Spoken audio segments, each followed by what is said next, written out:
Hello guys, I hope you like my videos. If you like my videos please like share and subscribe our channel. आज हम लोग class 12 macroeconomics chapter 7 which is very very important unit. अगर हम national income के बाद किसी unit की बात करते हैं तो वो ये वाली यूनिट है डियर, जो एग्जामिनेशन पॉइंट ऑफ व्यू से बहुत ज़्यादा इंपॉर्टेंट है. तो एक एक करके हम धीरे धीरे इसके पार्ट्स लाएंगे आपके पास और ध्यान से उन्हें समझने की कोशिश करिएगा. जल्दबाजी किसी चीज़ की नहीं है, जितना समझिए उतना अच्छे से समझिए, ये बहुत ज़रूरी होता है. तो हमारे पास ये चैप्टर है aggregate demand and it's related concepts. फिर इसके बाद इसमें दो और चैप्टर्स हैं जो कहीं ना कहीं यहाँ पर बेस प्रोवाइड करने के बाद आपके पास आता है. तो सबसे जरूरी आपको हम यहाँ पर मीनिंग बताएंगे, इसके कंपोनेंट्स बताएंगे, इसका डायग्रामेटिक प्रेजेंटेशन बताएंगे. पर इससे पहले हम ये डिफरेंस समझ लें कि ये मार्केट डिमांड और एग्रीगेट डिमांड में क्या फर्क होता है डियर. अगर हम बात करें एग्रीगेट डिमांड की या फिर हम इंडिविजुअल डिमांड, जैसे आप लोग पहले पढ़ चुके हैं, individual demand obviously one customer की डिमांड होती है एक पर्टिकुलर प्रोडक्ट को लेकर, जो आपने माइक्रो लेवल पे पढ़ा. एग्रीगेट डिमांड होती है पूरे देश की डिमांड, सभी गुड्स एंड सर्विसेज के लिए.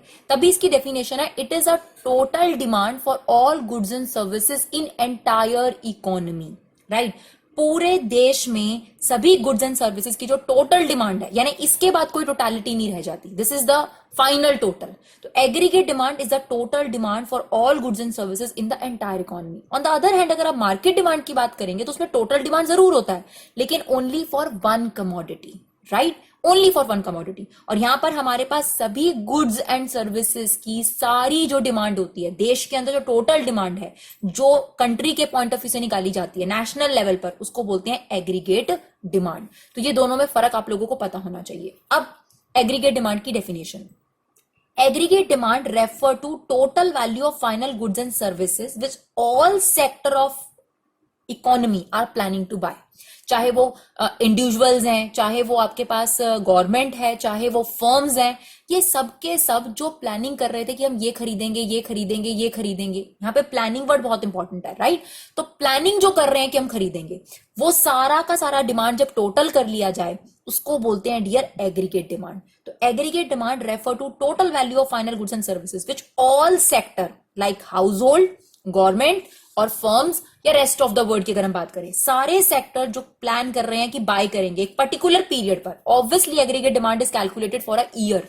ठीक है, हर साल कैलकुलेट करा जाता है, तो इसीलिए इसको लिखा गया एन वन अकाउंटिंग ईयर. ठीक है, तो एक साल में आपके देश में सभी सेक्टर्स के द्वारा जो टोटल डिमांड करी जाती है उसको बोलते हैं एग्रीगेट डिमांड. अब इसके कंपोनेंट अगर हम पढ़ेंगे तो और अच्छे तरीके से क्लियर हो जाएगा. तो चार लोग डिमांड करते हैं आपके प्रोडक्ट की, यानी इन चारों को जब जोड़ा जाता है तो देश की डिमांड आती है, दैट इज एग्रीगेट डिमांड. पहली है प्राइवेट फाइनल कंजम्पशन एक्सपेंडिचर, यानी जो हम हाउस होल्ड होते हैं, हम लोग होते हैं जो जिन्हें कंजम्पशन के लिए चीजें चाहिए, है ना, उनकी जो डिमांड होती है किसी भी प्रोडक्ट को लेकर, that is known as private consumption expenditure and that is denoted by C. और जितनी ज्यादा आपकी डिस्पोजेबल इनकम होगी उतना ज्यादा आप कंजम्पशन एक्सपेंडिचर करेंगे. ये डिस्पोजेबल इनकम क्या होती है? टैक्स पे करने के बाद आपके पास जो टोटल इनकम बच जाती है, रेजिडुअल इनकम जिसको बोल सकते हैं, बची हुई इनकम आफ्टर पेइंग टैक्स, आपके पास खर्च करने के लिए जो बच जाती है उसको बोलते हैं डिस्पोजेबल इनकम. तो टैक्स पे करने के बाद जो आपके पास इनकम है वो जितनी ज्यादा हायर होगी उतना ज्यादा ही आप कंजम्पशन पे खर्चा कर सकेंगे. तो सबसे पहली डिमांड तो किसकी तरफ से आती है? हाउस होल्ड की तरफ से. हम ये देखना चाहते हैं ना टोटल डिमांड कितनी है. राइट, तो हाउस होल्ड की तरफ से टोटल डिमांड कितनी है.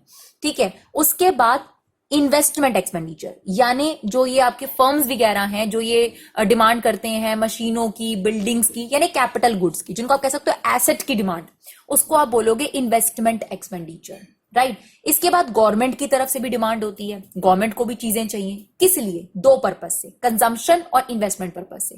कंजम्पशन मतलब एजुकेशन पर जो गवर्नमेंट का खर्चा किया जाता है, हेल्थ पे जो गवर्नमेंट की तरफ से खर्चा किया जाता है, ट्रांसपोर्ट पर जो गवर्नमेंट की तरफ से, पार्क्स वगैरह, इन सब चीजों पे जो गवर्नमेंट की तरफ से खर्चा किया जाता है, उस खर्चे को बोला जाता है या उसकी डिमांड को बोला जाता है कंजम्पशन डिमांड या consumption expenditure.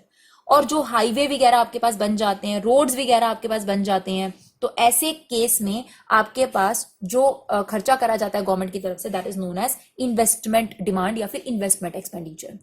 And the last, net export, बाहर रेस्ट ऑफ द वर्ल्ड की तरफ से जो आपसे डिमांड करी गई है, that is known as net export. ठीक है, इस चीज को समझाने के लिए हम एक छोटा सा एग्जांपल लेते हैं, थोड़ा समझने की कोशिश करिएगा. जैसे फॉर एग्जांपल हम एक कंप्यूटर मैन्युफैक्चर फर्म है, ठीक है, कंप्यूटर मैन्युफैक्चर करते हैं. अब हमें ये देखना है कि हमारे कंप्यूटर की कहां से डिमांड हो रही है. तो कुछ हाउस होल्ड हैं जिन्हें घर में कंप्यूटर चाहिए क्योंकि उनके बच्चों को पढ़ाई के लिए यूज करना होता है. तो जो कंप्यूटर हाउस होल्ड हमसे डिमांड कर रहे हैं, that is known as private consumption expenditure.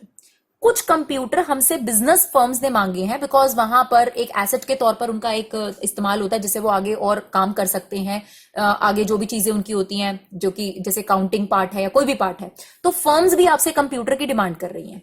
वो हो गई इन्वेस्टमेंट डिमांड, ठीक है, क्योंकि वो अपने पास एक एसेट के तौर पर रखेंगी। गवर्नमेंट भी आपसे कंप्यूटर की डिमांड कर रही है, तो ये गवर्नमेंट सेक्टर की तरफ से डिमांड हो गई। और आपके कंप्यूटर इतने बढ़िया हैं कि रेस्ट ऑफ द वर्ल्ड यानी बाहर वाले लोग भी आपके कंप्यूटर की डिमांड कर रहे हैं। तो आप जब ये टोटल डिमांड कर लोगे कि हाउस होल्ड को जो चाहिए कंप्यूटर्स, फर्म्स को जो कंप्यूटर्स चाहिए, गवर्नमेंट को जो कंप्यूटर्स चाहिए and rest of the world को जो कंप्यूटर चाहिए, जो सारी टोटल डिमांड है, that is what aggregate demand.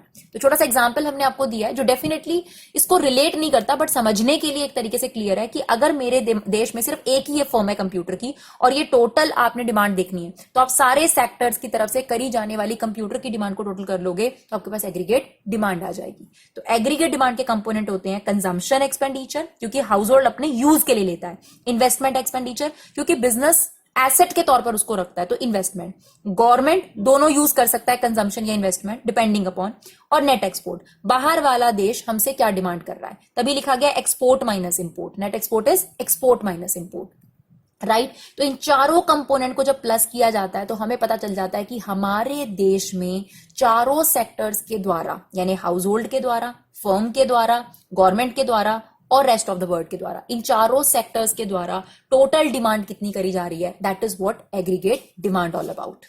चलिए अब आपको पता है कि आप 4 सेक्टर इकोनॉमी नहीं पढ़ रहे हैं क्योंकि आपका जो सर्कुलर फ्लो है वो भी 2 सेक्टर इकोनॉमी में आपको पढ़ाया गया, यानी क्लोज्ड इकोनॉमी बोलते हैं उसको, जहां पर आप रेस्ट ऑफ द वर्ल्ड के साथ नहीं जुड़ते उसको क्लोज्ड इकोनॉमी बोलते हैं। जब आपका रेस्ट ऑफ द वर्ल्ड के साथ लेन देन शुरू हो जाता है, जब आप ब्रिटिशर्स आपके इंडिया को छोड़ के गए थे तब हम क्लोज्ड इकोनॉमी बन गए थे, हमने बहुत सारे टैरिफ टैक्सेस लगा दिए थे कि हमें बाहर के देशों के साथ लेन देन नहीं करना, तो हम क्लोज्ड इकोनॉमी बन गए थे, इंट्रोवर्ट कह सकते हैं आप इसको, राइट।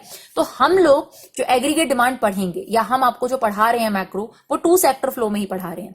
तो सिर्फ कंजम्पशन और इन्वेस्टमेंट यानी हाउस होल्ड और फर्म, इन्हीं 2 सेक्टर के बारे में बात की जा रही है यहां पर, तो इन्हीं 2 सेक्टर के बारे में ही पढ़ेंगे। तो इसके लिए सबसे पहले मैं आपको इन्वेस्टमेंट कर्व के बारे में बताऊंगी, फिर कंजम्पशन कर्व के बारे में बताऊंगी और फिर इन दोनों के कॉम्बिनेशन से बनने वाला एग्रीगेट डिमांड कर्व कैसे बनता है। तो सबसे पहले इन्वेस्टमेंट एक्सपेंडिचर की बात करते हैं डियर। तो इन्वेस्टमेंट एक्सपेंडिचर को 2 कैटेगरी में डिवाइड करा गया, इंड्यूस्ड इन्वेस्टमेंट और ऑटोनॉमस इन्वेस्टमेंट। इंड्यूस इन्वेस्टमेंट क्या होती है, इनकम बढ़ने पर जो इन्वेस्टमेंट बढ़ती है उसको इंड्यूस इन्वेस्टमेंट कहते हैं, ठीक है। जैसे अगर मार्केट में मुझे प्रॉफिट ज्यादा हो रहा है तो मैं और ज्यादा इन्वेस्ट कर रही हूं, तो जनरली ऐसी इन्वेस्टमेंट फर्म्स भी करा करती हैं, ठीक है, गवर्नमेंट नहीं करती। तो ये ऐसी इन्वेस्टमेंट है जिनके पीछे कहीं ना कहीं प्रॉफिट मोटिव होता है, क्योंकि जितना ज्यादा आपको लग रहा है कि आपके पास इनकम आएगी उतना ज्यादा आप इन्वेस्ट कर रहे हैं। तो ऐसे केस में इन्वेस्टमेंट कर्व आपके पास ऐसा बनता है, अपवर्ड स्लोपिंग, क्योंकि जितनी आपकी इनकम, फॉर एग्जाम्पल इनकम इतनी तो इन्वेस्टमेंट इतनी, इनकम अगर आपकी इंक्रीज हो गई तो आपने इन्वेस्टमेंट भी क्या कर दी, इंक्रीज कर दी। तो यहाँ डायरेक्ट रिलेशनशिप देखने को मिलता है, इनकम ज्यादा इन्वेस्टमेंट ज्यादा, इनकम कम इन्वेस्टमेंट कम, और यहां पर आपका इन्वेस्टमेंट का मोटिव क्या है, प्रॉफिट मोटिव है, right, that is what induce investment. लेकिन हम जो यहां पर क्लोज्ड इकोनॉमी में पढ़ने वाले हैं डियर, वो है autonomous investment, that is generally affected by government also, right, जिसका पीछे मोटिव प्रॉफिट मोटिव नहीं है, जिसको हमने फिक्स मान लिया है, irrespective of the income that investment is fixed, I0। कोई भी इन्वेस्टमेंट लेवल 50 करोड़ या 70 करोड़ आपकी गवर्नमेंट कंट्री के अंदर इन्वेस्टमेंट को फिक्स मान लिया गया। और जब हम एग्रीगेट डिमांड कर्व को पढ़ेंगे तो इन दोनों में से कौन सी इन्वेस्टमेंट लेंगे, तो इन दोनों में से हम लोग लेने वाले हैं डियर ऑटोनॉमस इन्वेस्टमेंट, राइट। अब हम आपको कंजम्पशन के बारे में बताते हैं।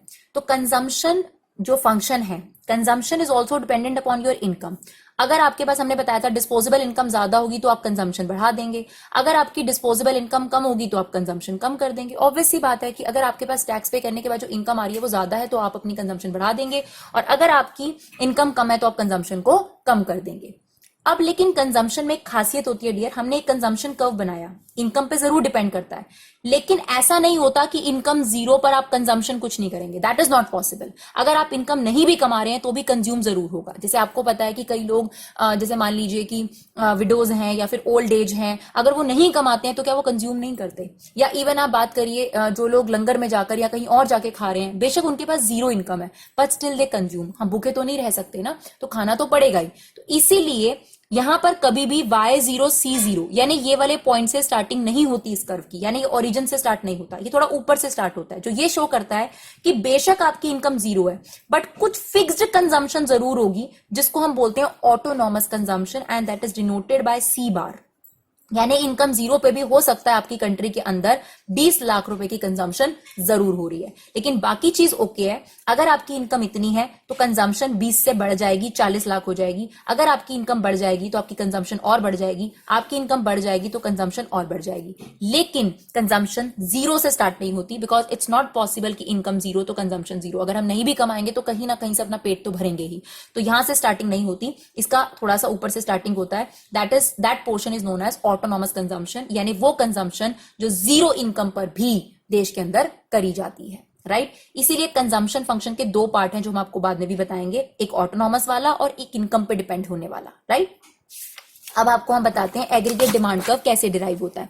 हमने पढ़ा कि एग्रीगेट डिमांड कर्व दो कंपोनेंट से बना है, C प्लस I, तो अकॉर्डिंगली उसी से ही आपका एग्रीगेट डिमांड कर्व बनेगा। देखिए यहां पर आपके पास है इनकम या जीडीपी, आप कुछ भी कह सकते हैं, नेशनल इनकम को जीडीपी भी बोलते हैं हम लोग।